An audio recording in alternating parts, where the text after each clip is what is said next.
Hey, this is Matt once again. Welcome back to the videos of the paid requests. It's time for Tyler. Thank you so much for that. And for those interested in requesting any type of videos, feel free to send it either directly to my PayPal. It's usually the best bet. Or, yeah, PayPal is usually the best bet. The links are down below in there or over there if you're interested. But this is for Mind Ripper, a 1995 film, which I think I've seen once before, but it's been so long. I didn't remember a whole lot about it. Now, the thing about this movie is that as Wes Craven presents Mind Ripper, Wes Craven, may he rest in peace, he produced the film, and his son, Jonathan Craven, co-wrote the film.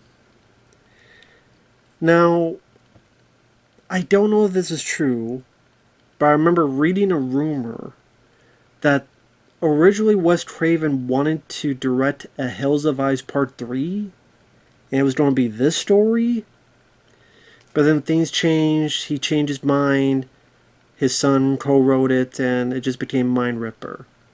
Now, maybe, if that's the case, I mean, it'd be interesting to ask Jonathan Craven about it.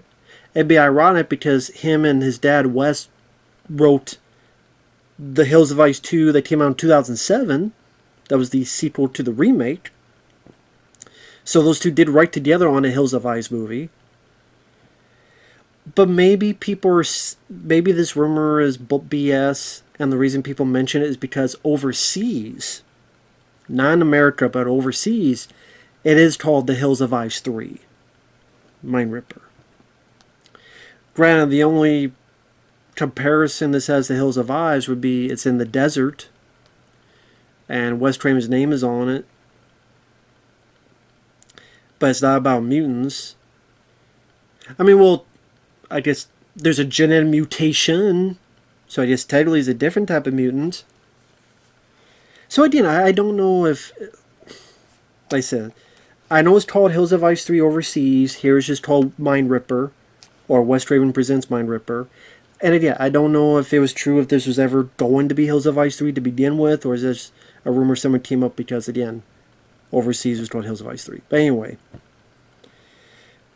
his son, Jonathan Craven, co-wrote the film. And the film does have some recognizable people in it. You got Lance Henriksen as the star of the film. Love Lance. Aliens, Hard Target, a lot of great stuff. Stone Cold. You got Giovanni Ribisi, who would go on to be in Avatar. He would go on to be in just a variety of other movies. John Dial, he was on episodes of Miami Vice. He's been in quite a few other stuff. He's one of those guys you look, oh, I recognize him. There's a guy named Gregory Sporletter. And I'm sitting there going, I recognize this guy. There was a film I saw long ago called Renaissance Man with Danny DeVito. He was one of the, it's a Danny DeVito teaches soldiers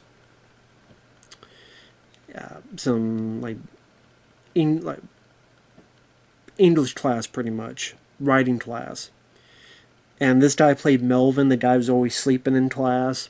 He was also one of the soldiers in The Rock. He was like teamed up with Tony Todd, and the two of them like worked together, being mad at Ed Harris for not following it all the way through.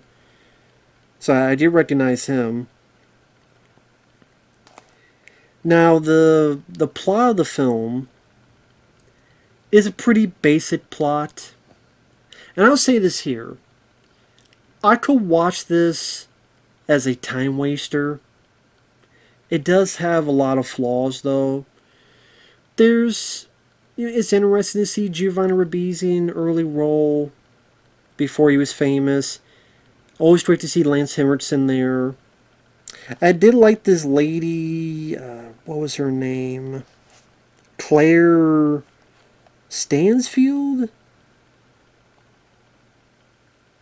Because the story is, we're in the desert, there's this bunker which was a nuclear test facility, but now this group of scientists experiment with this serum.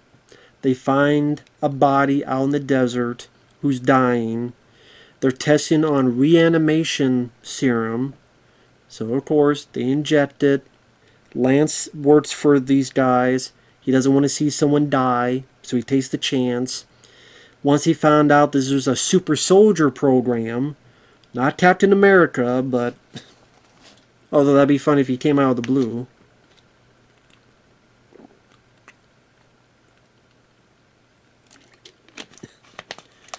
Lance Henriksen walked. He left. So you have Lance with his family ready to go camping. His son is Giovanni Ribisi, who always listens to headphones. He has a daughter, and the daughter has a boyfriend. And Lance is a bit of a weird dad because he sees the boyfriend ready to get in his daughter's pants, but he doesn't really say anything about it. So, maybe the dad's a cool dude. I don't know. If I'm a dad and I see a boyfriend trying to get in my daughter's pants, I'm going to get in the guy's pants, grab some, and see if they pull off. And they probably will, because I ain't going to stop. Get the hell away from my daughter, then. Bitch. Anyway, while they're thinking of going camping, especially the first half of the film, it's more about the scientists in the bunker where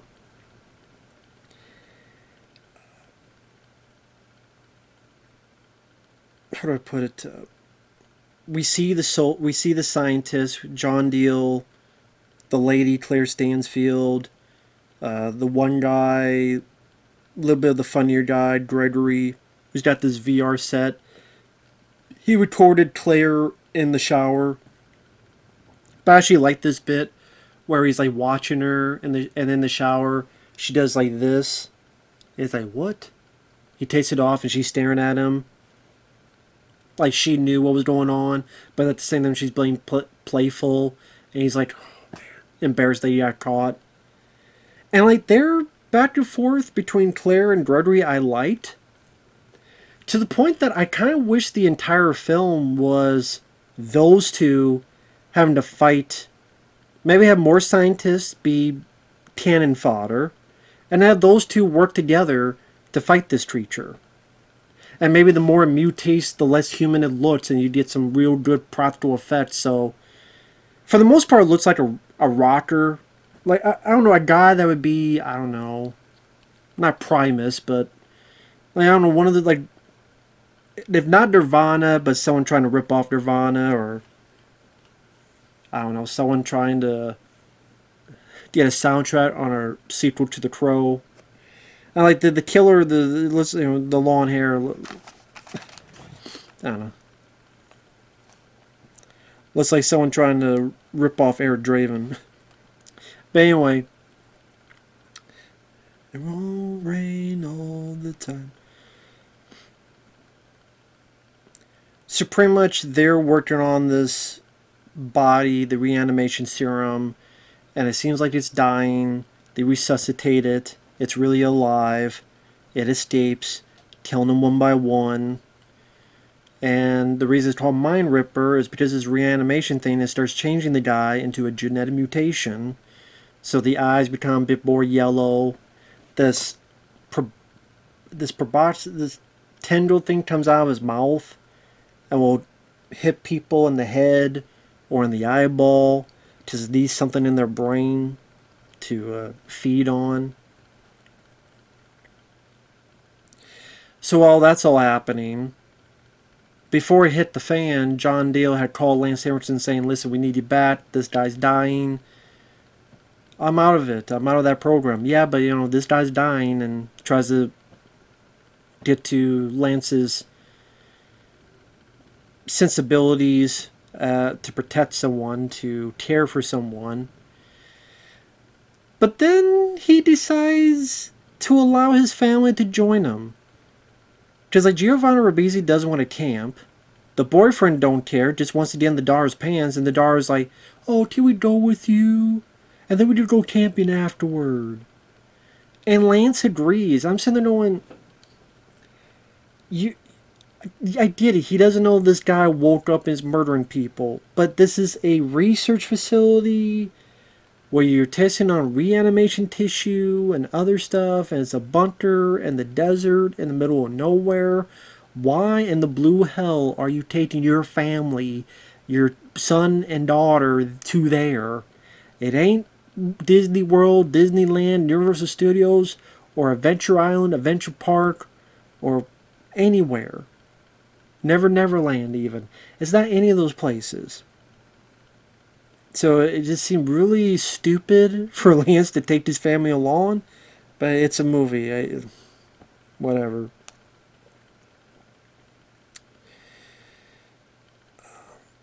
Now, this is one of those movies that the reason I say I could watch as a time waster is I grew up with these kind of movies.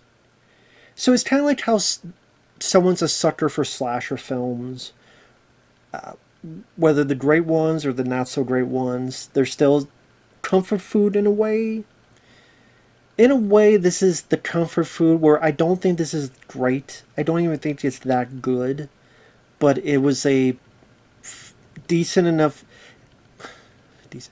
It was a time waster where I got some fun out of it, and who knows if I'll ever see the film again. But when I say I grew up with films like this, the military, a monster in a compound movie, whether it be The Terror Within or Extro 2 with J. Michael Vincent. Like these type of movies where, again, it's scientists, they did a bad thing, experiment gone awry, there's a monster running around, killing people one by one, trying to be in claustrophobic setting, hiding in the shadows, someone gets killed, people get killed one by one, let's try to kill this motherfucker.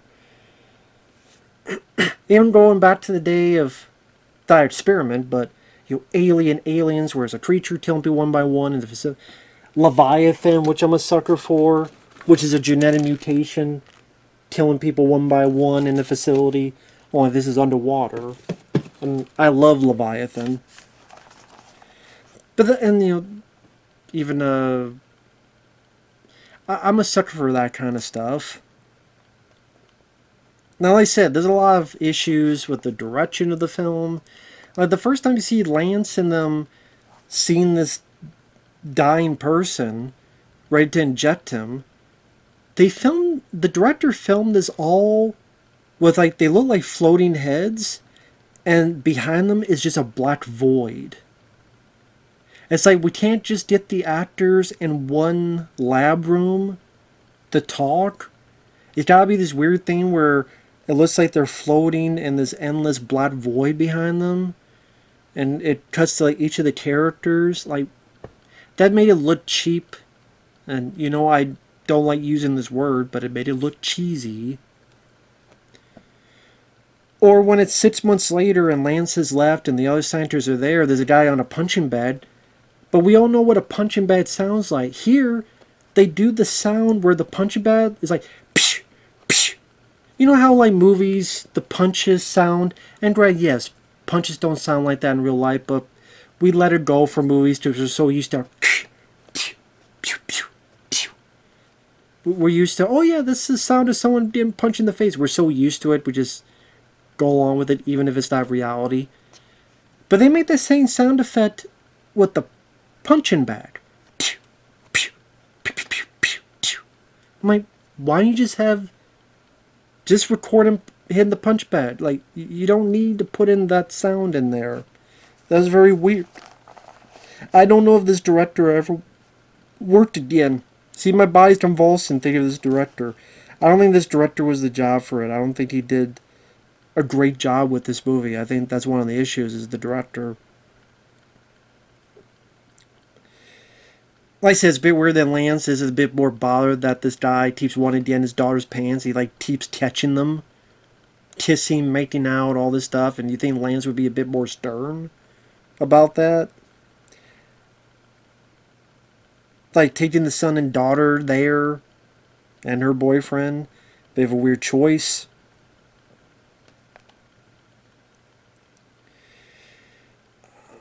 Yeah, some decent gory aftermath. One dead body. You see the head's been opened up. Someone gets stabbed in the eye.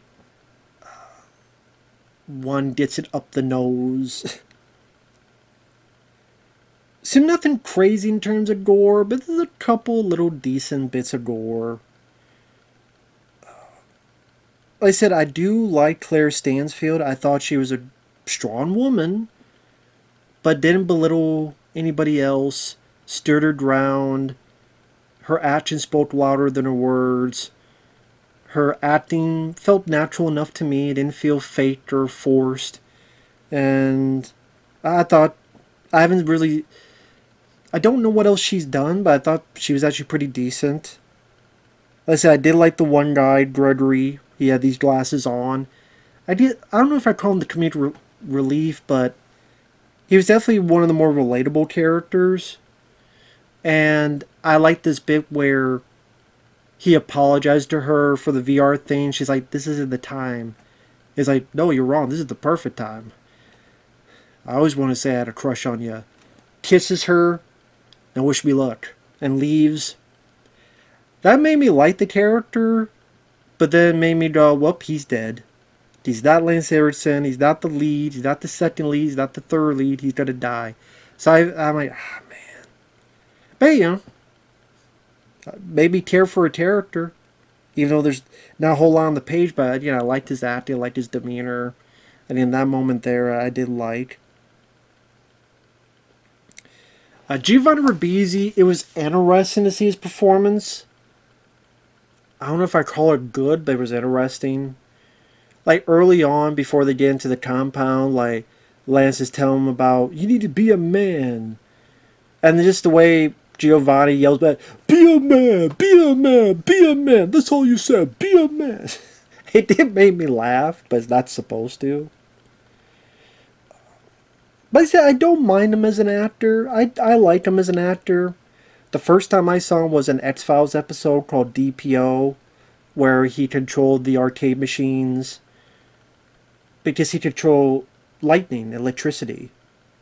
And Mulder and Scully go after him. He kills Jack Black in that episode. Just they're friends, but he thinks Jack Black turned on him, so he shoots a lightning bolt at him. That's the first time I saw Giovanni Ribisi was that X-Files episode. Yeah, I think it was DPO. Was it Darren Peter Oswald or I think this was, yeah, but it's DPO. Anyway. And when he kills Jack Black, I remember it's "Hey Man, Nice Shot" by Filter on the soundtrack. "Hey man, nice shot." So I do like him as an actor. He does have a bit to do to actually hurt the creature. So it does seem like he kind of becomes the lead by the third act of the film, at least based on his actions.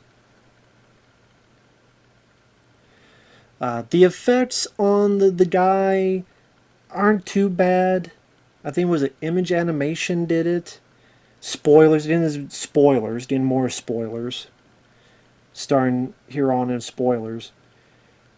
There's a bit where he takes his ears off. That wasn't too bad. I mean, granted, it's not the scariest looking creature, because it's just a guy who's bald, like me. Well, I don't have this beard.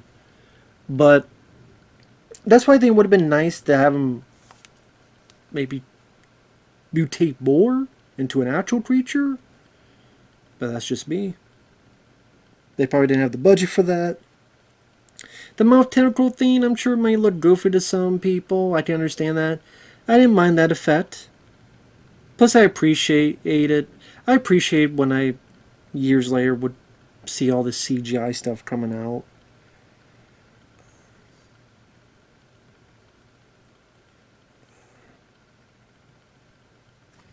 Some of the dialogue can be like, what? Like when, before they enter the compound, the daughter's talking to her boyfriend, and he's always horny, and she goes, "Is there anything that doesn't make you horny?" And the guy's like, "My mother's douche. I saw it once, and my mother's douche." Yeah, I mean, I guess, yeah, that would do it. But I said the facility, liking some of the actors like Claire Stansfield and Gregory, not, how you feel about Giovanni Ribisi's actor. I don't mind him, so I didn't mind him in this film. If you don't like him, this ain't going to change your mind.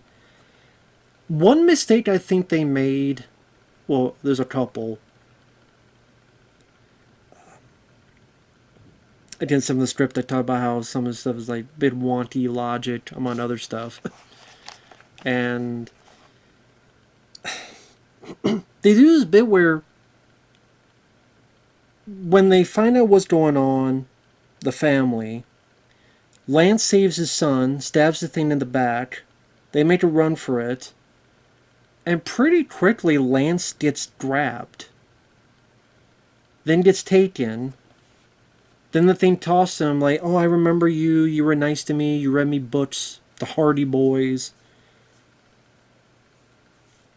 They talk for a bit. Then it grabs Lance and it looks like it's going to kill Lance. It cuts away. And then he's gone for like 15 or so minutes.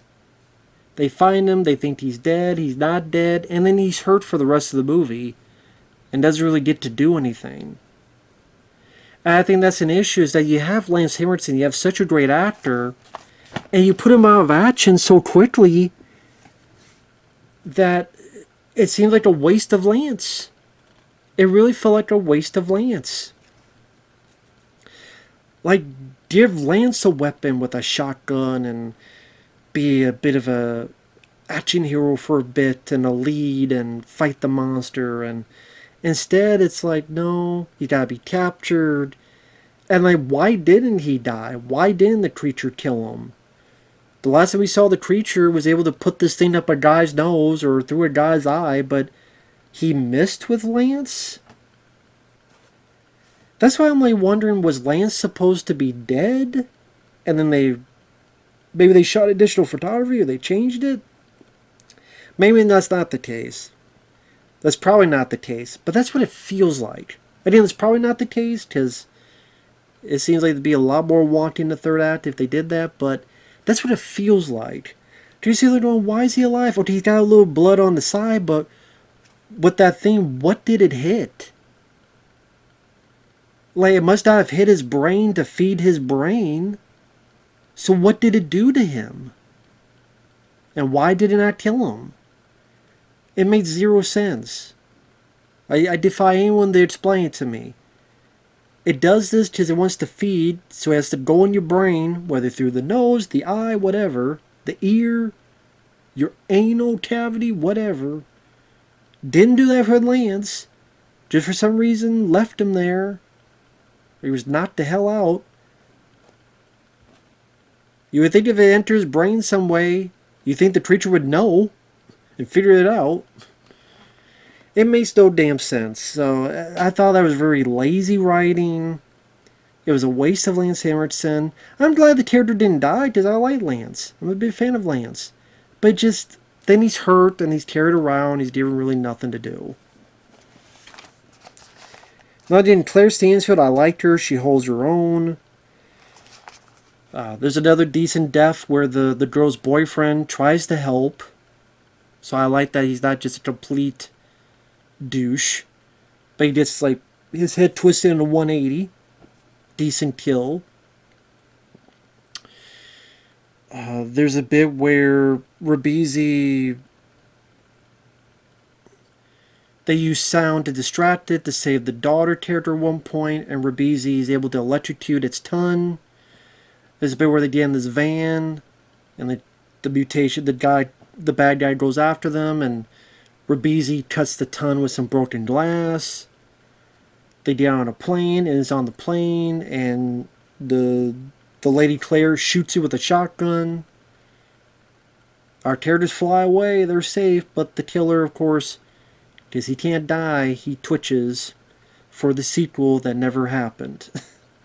So try to set it up for a sequel to a franchise, but it never happened because no one either knows this film existed or they knew and they didn't care. I mean, you look at Wes Craven's name and you expect a bit more. Yes, he only produced this, to be fair. But I mean, hell, he produced Wishmaster. And that's a pretty damn good film. This is not that great of a movie. But again, it felt like, even though it wasn't that great, it was a time waster comfort food where it was short enough that it wasn't too boring for me. The plot I've seen done a dozen times, but it's kind of my kind of fun monster movie plot that I grew up with. So it reminds me of the movies I saw back in the day. There's a couple decent kills and gore bits. There's a couple actors I enjoy. That stuck in a compound with a monster, I'm a sucker for those kind of plots and movies. It's just great to see Lance in there. It's interesting to see Giovanni Ribisi in an early role. I like some of Claire and Gregory. I like those actors. John Deal played. He was the prick of the movie, and he gets a good death scene for being the prick. So like that type of stuff made it where, this is not good, but again, a time waster. It's hard to even say a decent time waster. It was a time waster. It didn't make me mad, but it's not something I would own in my collection either. Saw it. Won't see it again, but I've seen much, much worse. I've seen much better.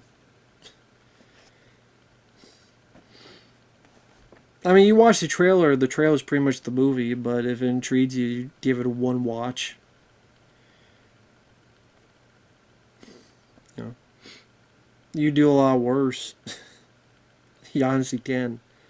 Even Lance Henriksen, I've seen some of those Bigfoot movies he was in, like Sasquatch Mountain or Sasquatch Hunters. I think one was called Sasquatch, one was called Sasquatch Mountain. Those are way worse than this. He was in Abominable for a little bit, and that's a really good one. Abominable, that's a good Bigfoot movie. But like I said, there's a lot worse monster creature feature films. Or in this case, giant mutated guy with watchstar hair. But anyway, thanks for watching. We'll see you guys later. Bye-bye.